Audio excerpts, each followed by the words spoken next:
you are ready for the whole Apollo experience, ready to show the world what we do. Everybody see yeah! Everybody see yeah! I still remember that boo. I'd never been booed off stage before, but I just remember looking out and seeing like everybody boo. Who boos a child pursuing his dreams? This is the meanest crowd in the world. Everybody wants to know, why'd you walk away from $50 million? I wasn't walking away from the money. I was walking away from the circumstances with the newfound plateau. Yeah. The Apollo stage is one of the most iconic, yet also one of the most terrifying spots, especially for any entertainer from the talent show era. Enter Dave Chappelle, and not only would he face the scary side of that stage, but he would also endure something even more devastating. It's incredibly stressful. Yeah.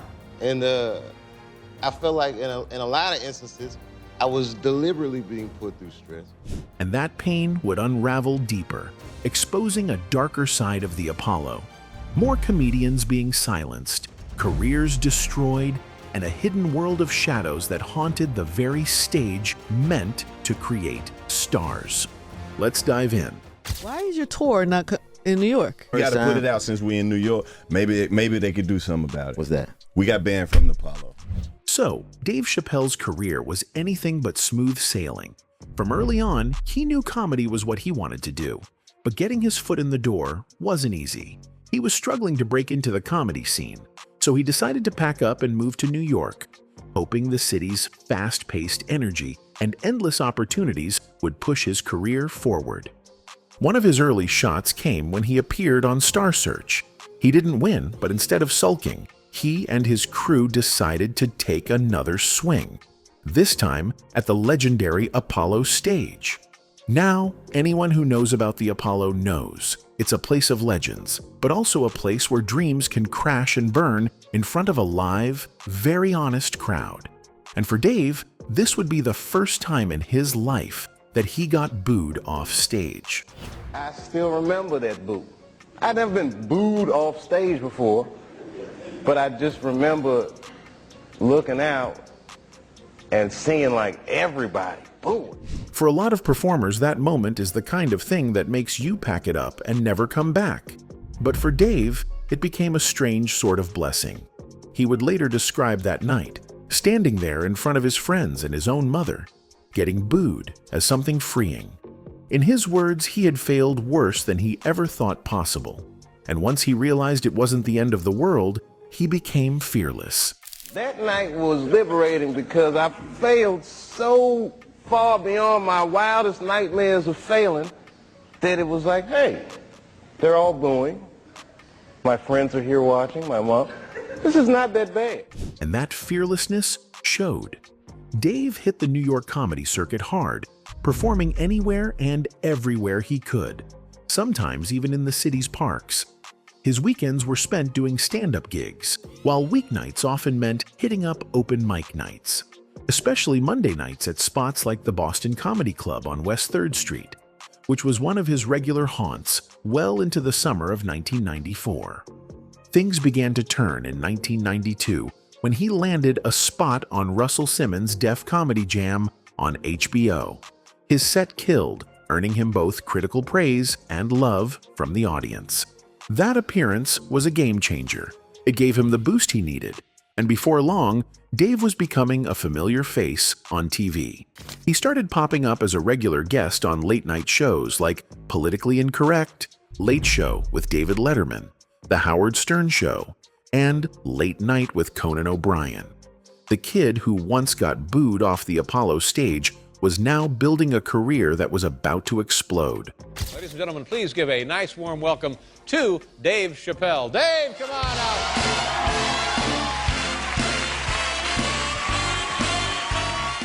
But as Dave's career started hitting new heights, so did the whispers. The more famous he got, the more rumors seemed to follow him around. And one of the juiciest was that Dave Chappelle was basically banned from ever returning to the Apollo Theater. Now, nobody ever put out an official statement, so it was all speculation, but the theories were flying. Some people claimed it was because Dave's style, His voice and his unapologetically raw humor just didn't fit the mold of what the Apollo's management wanted on their stage. Others pushed a more controversial theory that Dave wasn't just a comedian, he was a whistleblower. The thing is, Chappelle's comedy has always been about more than just getting laughs. He's never been afraid to push boundaries, poke at sensitive spots, and say the things most people were too scared to say. Whether it was race, politics, or the hidden truths of the entertainment business, Dave was calling out hypocrisy, systemic racism, and censorship long before it was a hashtag. In New York City, in Washington Square Park, they got these two big trees where they used to hang criminals back in the old days. But they would hang white people and black people on different trees. Like that's gonna hurt our feelings, you know. Take 2003, for example. That was the year he launched Chappelle's show on Comedy Central, a weekly sketch comedy show that didn't just make fun of American culture, it dissected it. He tackled racial stereotypes, politics, pop culture, and gave a platform to other black comedians who deserved the spotlight. And in between the sketches, he brought in live performances from some of the biggest names in hip-hop and soul, blending comedy and music in a way that made the show feel fresh, cool, and culturally important. The show blew up. It wasn't just popular, it was a phenomenon. Comedy Central's parent company, Viacom, saw the gold mine they were sitting on and offered Dave a $55 million deal to keep the show going for 2 more seasons. And the deal wasn't just about the paycheck. It included a cut from DVD sales and the freedom for Dave to do his own side projects. But then came the twist no one saw coming. Season 3 was set to premiere on May 31st, 2005, and everyone was hyped. But earlier that same month, Dave just vanished. Mid-production, he walked away from the show and hopped on a plane to South Africa. That's when the rumor mill went into overdrive. Some people said he had a breakdown. Others swore it was about drugs. A few claimed he was dealing with mental health issues. The tabloids had a field day, spinning every possible theory they could come up with. But behind all the noise, what most people missed was the fact that Dave had been sounding the alarm for a while, calling out the entertainment industry for trying to twist narratives, pressure creatives, and silence voices that didn't play by their rules. By early 2006, after months of wild speculation and half-baked tabloid theories, Dave Chappelle finally sat down to tell his side of the story. On February 3rd, during an interview with Oprah Winfrey, he opened up about why he walked away from Chappelle's show at the peak of its success. And when Dave talked, he didn't sugarcoat a thing. Everybody wants to know, why'd you walk away from $50 million? I wasn't walking away from the money. I was walking away from the circumstances with the newfound plateau. Yeah. He explained that burnout was definitely part of it. He'd been grinding nonstop, and the pace was wearing him down. But that wasn't the whole story. He revealed that he was also losing creative control over the very show he had built, and the work environment had started to feel off, uncomfortable, toxic. It's incredibly stressful. Yeah. And I felt like in a lot of instances, I was deliberately being put through stress. Then he went even deeper, exposing a side of the entertainment business most fans never get to see. Dave said there were people around him trying to get him on medication, something he wasn't about to go along with. "I'm not taking this medicine, man," he told Oprah, "because I know these people be trying to control you or maybe discredit you. I was afraid." That wasn't paranoia. It was him connecting the dots about how the industry works when it wants to keep someone in line or silence them. The whole time, they're trying to convince me I'm insane. They were trying to get me to take psychotic medication. And that wasn't the only time Dave had peeled back the curtain.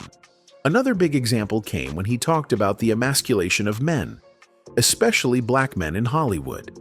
He told this story about a time on set when he walked into his trailer and saw a dress hanging there. At first, he thought it was a mix-up, but it was for him.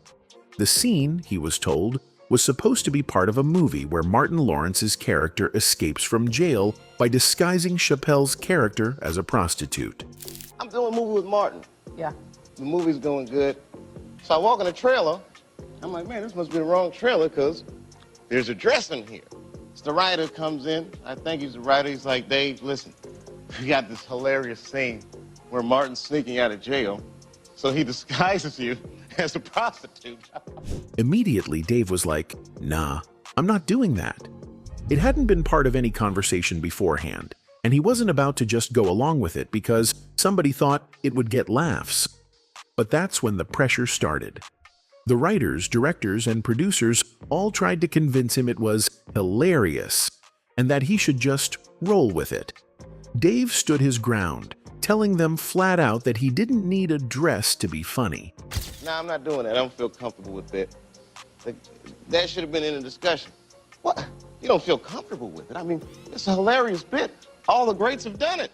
The pushback was intense. They kept pushing the scene, insisting it was great comedy, but Dave refused. Finally, they came back with a whole new scene written on the spot, no dress involved. That's when Dave had one of those wait a minute moments. If they could rewrite the scene that fast, why was the dress such a big deal in the first place?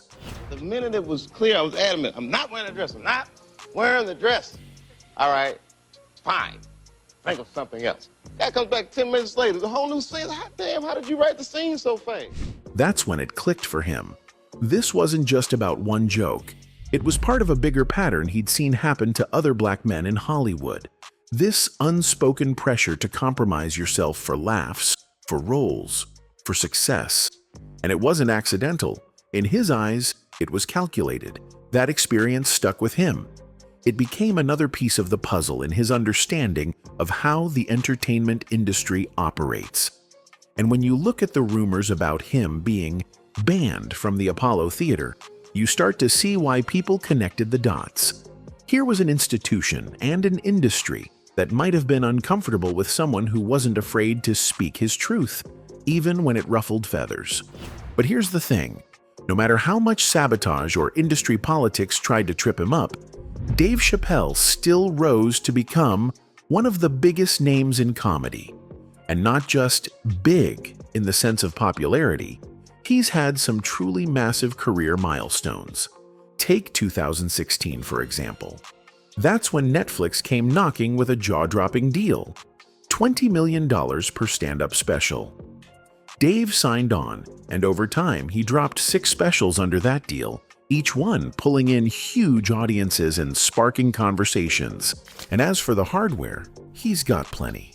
Over the years, he's racked up 6 Emmy Awards, 6 Grammy Awards, and in 2019, he was awarded the Mark Twain Prize for American Humor, the highest comedy honor in the country, presented by the John F. Kennedy Center for the Performing Arts. That's basically comedy royalty status. On top of that, he's won the Primetime Emmy for Outstanding Guest Actor in a comedy series twice, both times for hosting Saturday Night Live in 2016 and 2020. So, while the Apollo rumors have always lingered in the background, they clearly didn't slow him down.